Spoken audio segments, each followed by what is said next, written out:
Week 1. Observation. In response to the theme of observation, I produce a small browser game where the player waits for the train to arrive at their station, using the REMP engine and TV Paint to create the visual assets and animation. By reducing the player's available actions to simply waiting to progress in the game, the player is forced to slow down and passively observe the environment, taking in the visuals and soundscape in the same manner they would if they were actually waiting for a train in real life. Similar work has been produced by Studio Surfs, whose 2020 game The Longing explores this theme through a time progression mechanic that requires hundreds of real-world days to have passed for the player to unlock new areas and complete certain objectives, this long wait time encouraging the player to freely explore the game's environment. Week 2. Tinkering. In response to the theme of tinkering, I produced a series of short abstract looping animations using TV Paint and Clip Studio Paint. By taking a basic animation and modifying it with a number of post-processing techniques, I was able to rapidly create morphing animated textures that transfix the viewer despite their small number of frames. Potentially these loops could be used in a larger work as a backdrop placed behind a character to suggest their internal emotional state. Similar techniques have been pioneered by Callum, whose work Worm 2015 uses rounded shapes stacked on top of each other to suggest a three-dimensional form protruding towards the viewer. Week 3. Found Object. In response to the theme of Found Object, I produced an interactive web game using the REMP engine and TV Paint to create the assets.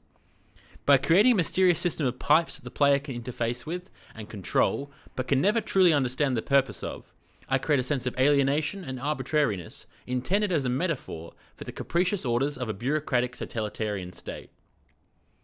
Similar work has been produced by Terry Gilliam, whose 1985 film Brazil explores this theme through the story of a man condemned to death purely by an administrative oversight. The dysfunction and maintenance of pipe utilities such as air conditioning also play a prominent role in the film. Week 4.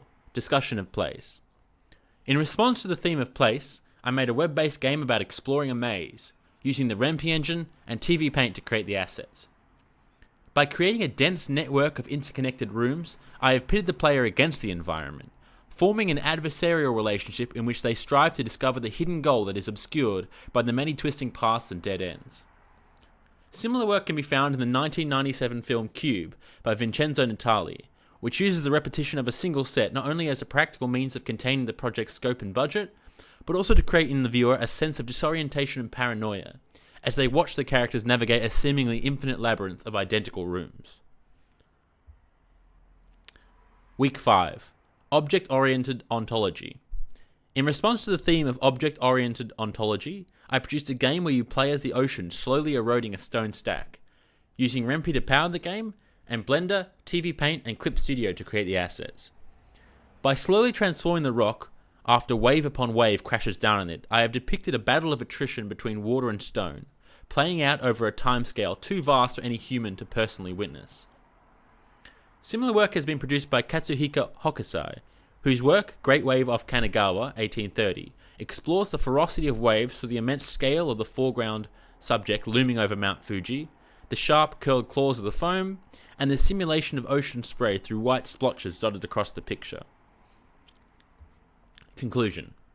Throughout Folio 1, I have explored creating games featuring arbitrary or intentionally tedious interactions that test the player's patience. By taking away the player's control and slowing their progress, they are forced to observe the animation and listen to the soundscape. To me, the most interesting of the works that I have created throughout Folio 1 is the underground maze I created in response to the theme of discussion of place.